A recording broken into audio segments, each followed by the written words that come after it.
कि जो जन्मेगा उसकी मृत्यु होगी, मृत्यु होगी उसका फिर जन्म अवश्य होगा। और परमात्मा ने इसके लिए विधान बना रखा पूर्ण ब्रह्म ने कि इस काल की भी मृत्यु होगी। अब क्या बताते हैं, आग गए ना बावड़े और रहते भी सब जाही, बिन साहेब की बंदगी कहीं छोड़ ठिकाना नहीं। साथी हमारे चले गए हम भी चलन हारे, कोई कागज में बाकी रह रही तात लगी है वार। अब कितनी प्यारी भाषा में भगवान बता रहे हैं कबीर जी कि भाई अपने वो उदाहरण दे रहे हैं कि कोई तो साथी चला गया, कोई भाई गया, कोई बहन गई, कोई रिश्तेदार गया, मामा गया, पिता गए, ताऊ गए, दादी गई। साथी और कोई भाई बहन थे, रिश्तेदार मित्र थे, वह मर गए। साथी हमारे चले गए और हम भी चालनहार, हमारी भी जाने की नंबर तैयारी है, लेकिन कोई कागज में अभी शेष आयु रह रही है, इसलिए देर है। जिस दिन वो समय आएगा 1 सेकंड भी ना लावा, काल उसी समय कड़च कर देगा।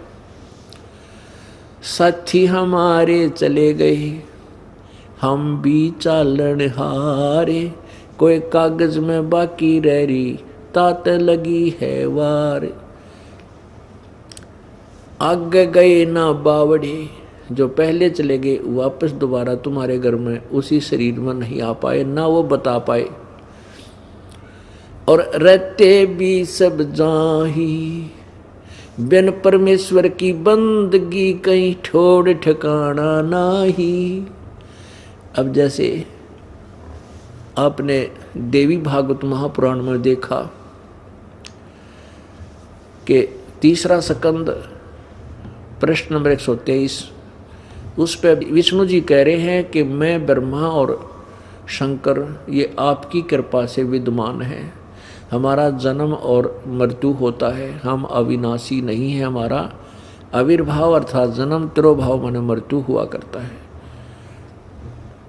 केवल तुम ही नित्य हो, जैसा विष्णु जी को ज्ञान है। तो इससे सिद्ध है कि ब्रह्मा विष्णु महेश भी नाशवान। गीता जी अध्याय नंबर 4 के श्लोक नंबर 5 और 9 में गीता ज्ञान दाता यानी ये ब्रह्म बोल रहा है श्री कृष्ण में प्रवेश करके। श्री कृष्ण जी ने तो गीता में एक शब्द भी नहीं बोल रखा। श्री कृष्ण में प्रवेश करके ये काल ब्रह्म बोला, गीता जी का ज्ञान दिया।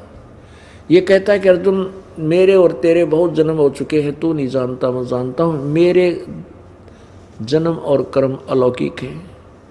गीता जी अध्याय नंबर 10 के श्लोक नंबर 2 में कहता है कि मेरी उत्पत्ति को, मेरे जन्म को ये ऋषि और देवता नहीं जानते, क्योंकि ये मेरे से उत्पन्न हुए। इससे सिद्ध है कि काल जो गीता ज्ञानदाता का जन्म हुआ है ये अविनाशी नहीं है। अब क्या बताते हैं कि 7 ब्रह्मा की मृत्यु के बाद एक ब्रह्मा जी की मृत्यु कैसे होगी, उसकी आयु कितनी है, उसका एक हिसाब लगाएं। ब्रह्मा जी का एक दिन 1008 चतुर्युग का होता है। एक चतुर्युग में कितने वर्ष है? सतयुग, त्रेता, द्वापर और कलयुग में। इसमें 43,20,000 वर्ष हैं एक चतुर्युगी में, एक चतुर्युगी में। और ऐसे ऐसे 1008 चतुर्युग होते हैं। पुण्यात्माओं, एक इंद्र जो स्वर्ग का राजा है उसका शासन काल, उसका 72 चौकड़ी युग होता है, 72 चतुर्युग। और 14 इंद्र ब्रह्मा के एक दिन में 14 इंद्र अपना शासन काल पूरा कर देते। तो 72 गुणा में 14 कितना हो गया? 1008 चतुर्युग। इतने चतुर्युग का ब्रह्मा का दिन, इसको हम लमसम सीधा सा 1000 चतुर्युग ही मानकर चलते हैं। 1000 चतुर्युग का ब्रह्मा जी का दिन, इतनी ही रात्रि, 30 दिन रात का ब्रह्मा जी का एक महीना हुआ, और 12 महीने का एक वर्ष, और 100 वर्ष की ब्रह्मा जी की आयु। ओहो हो। अब 7 ब्रह्मा जी की मृत्यु के बाद एक सतगुण विष्णु जी की मृत्यु, और 7 सतगुण विष्णु जी की मृत्यु के बाद 1 तमगुण शिव जी की मृत्यु, और 70,000 इस तमगुण शिव जी की मृत्यु के बाद 1 ब्रह्म की मृत्यु, सदाशिव की मृत्यु। और ये एक युग होगा परब्रह्म का। परब्रह्म अक्षर पुरुष जी कहते हैं। गीता जी अध्याय नंबर 15 के श्लोक 16 और 17 में इन 3 भगवानों का विवरण है। एक सरपुरुष ये ब्रह्म है, अक्षर पुरुष ये परब्रह्म है, और परम अक्षर ब्रह्म उत्तम पुरुषा तु अन्य परमात्मा इति उदाहरते, ये परम अक्षर ब्रह्म पूर्ण ब्रह्म है। इन तीनों परमात्माओं की व्याख्या है। तो परब्रह्म की भी मृत्यु होगी। कैसे कि एक युग जो परब्रह्म का होगा, ऐसे 70,000 ये तमगुण शिव की मृत्यु के बाद 1 काल रूपी ब्रह्म सदा शिव की मृत्यु होगी। और ये एक युग होगा किसका? परब्रह्म का। और ऐसे 1000 युग का, नोट चतुर्युग का, ये ध्यान रखना यहाँ पर, 1000 युग का परब्रह्म का दिन और इतनी ही रात्रि। ये गीता जी अध्याय नंबर 8 के श्लोक नंबर 17 में वर्णन है।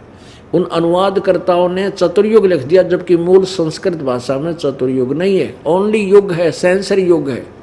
इतनी ही रात्रि 1000 युग की परब्रह्म की रात्रि, 1000 युग का दिन, ऐसे 30 दिन रात का 1 महीना, और 12 महीने का 1 वर्ष, और 100 वर्ष की परब्रह्म की, इस प्रकार 100 वर्ष बने, 100 वर्ष की परब्रह्म की आयु, फिर मृत्यु। अब क्या बताते? एती उम्र बुलंद मरेगा अंतरे, क्योंकि सतगुरु लगे न कान न भेंटे वो संतरे।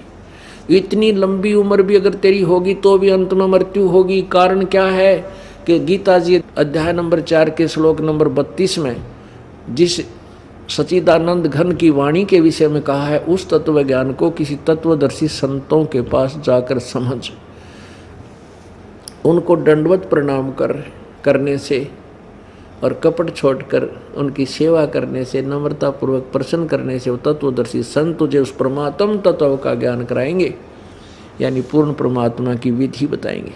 तो वो तत्वदर्शी संत नया मिलने से इतनी लंबी उम्र भी तूने पाली अटकड़बाजी की साधना ते, तो भी अंत में तेरी मृत्यु होगी।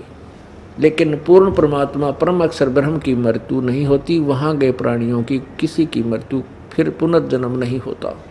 इसका प्रमाण पवित्र गीता जी अध्याय नंबर 15 के श्लोक नंबर 4 में बताया है कि जब तुझे तत्वदर्शी संत मिल जाए तो इस उलझी हुई गुत्थी को काट कर उस तत्व ज्ञान रूपी शस्त्र से इस सारे उलझेड़े ने सब काट कर उसके पश्चात उस परमात्मा के परम पद, उस परमेश्वर के परम पद की खोज करनी चाहिए, जहाँ जाने के बाद साधक फिर लौट कर संसार में कभी नहीं आते, जिनकी जन्म मृत्यु कभी नहीं होती। और जिस परमेश्वर ने सकल ब्रह्मांडों की रचना की है, और मैं भी उसी की शरण में हूँ, उसी की साधना करनी चाहिए। गीता जी अध्याय नंबर 18 के श्लोक 62 में कहा कि अर्जुन तू सर्वभाव से उस परमेश्वर की शरण में जा, जिसकी कृपा से तू परम शांति और शाश्वत स्थान यानी सतलोक में सदा रहने वाले स्थान में चला जाएगा, तेरी फिर मृत्यु कभी नहीं होगी। तो पुण्यात्मा इसे सिद्ध हो गया कि गीता ज्ञान दाता किसी अन्य और सुप्रीम पावर यानी कंप्लीट गॉड पूर्ण परमात्मा परमेश्वर की तरफ संकेत कर रहा है, और वही पूर्ण मोक्षदायक है। अब ये सारा जो प्रकरण बताने का उद्देश्य क्या था कि जैसे आगे गए न बावड़े और रहते भी सब जाए, और बिन परमेश्वर की भक्ति के ठिकाना ना है।